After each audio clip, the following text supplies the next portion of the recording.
Hoi almal. Vrydagmiddag, ons mag maar.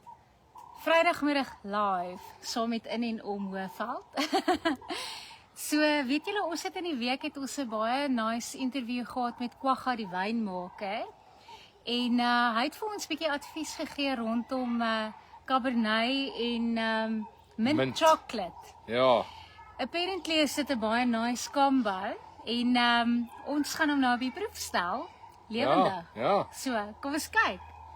Is julle almal ook besig om te braai? Dis tyd. Ons braai en ons verlang na die Kaap met ons wyn, maar ons is dankbaar vir die Hoëveld. Ja. Okay. So hier so is jou Nee, net. gaan jy eerste, Okay. Jy's die chocoholic. Okay, so kom ons proef. Okay? Mint chocolate. My wyn. Ja, jy moet slukkie, jy moet eers die mint chocolate, ja. Ek weet nie wat Go. ek nie. Ons het nog nie by daai deel van die les gekom nie. Okay, sit hom daarin en dan gooi jy hom. Hoe proe hy?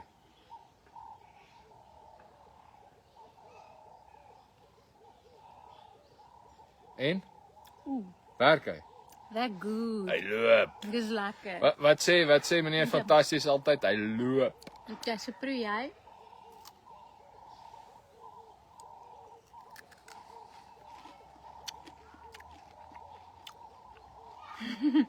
Wow. Okay, Kwagga, dit werk. Okay, so Kwagga dit werk. En vir almal van julle wat kyk, ons sien vir Kwagga die wynmaker die 27ste Februarie by die Baliefees. Daar gaan 'n lekker wynproe en wynkaasproe aand wees. Maar dis meer Jy strek ook al klaar oor jou woorde en jy het tog net 'n slukkie gevat. ek is nie 'n alkoholist nie. Okay. So. Maar Maar hy werk. Ons sien baie uit vir Kwagga om daar te wees om ons te wat is educate in Afrikaans? ja, hy gaan vir ons bietjie meer leer oor wine pairing en apparently 'n paar lekker stories vertel. So bespreek jou plekkie. Daar is net soveel plekke beskikbaar. Dis R250 per kop.